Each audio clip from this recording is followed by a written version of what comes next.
अहिल्यादेवींची झाली खानोलकर ग्रुपमध्ये एंट्री. जयने केलं शर्वरीचं कौतुक.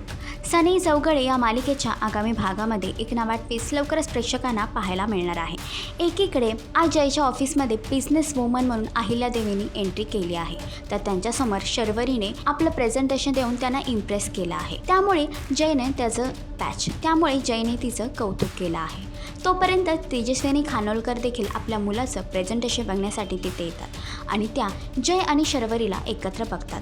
तर आता त्या जयवर नाराज झाल्या आहेत की त्याने इतकी मोठी गोष्ट त्यांच्यापासून लपवली की शर्वरी त्याच्याच ऑफिसमध्ये काम करते. तर आता हे सत्य कळाल्यानंतर तेजस्विनी खानोलकर नक्की कोणता निर्णय घेणार, त्यांचा निर्णय पडेल का जय आणि शर्वरी या दोघांवरती भारी, हे जाणून घेण्यासाठी मालिका नक्की पहा. आणि असेच अपडेट जाणून घेण्यासाठी तुम्ही आमचं चॅनल डेली चक्कर रिश्तात हे लाईक, शेअर आणि सबस्क्राईब नक्कीच करा.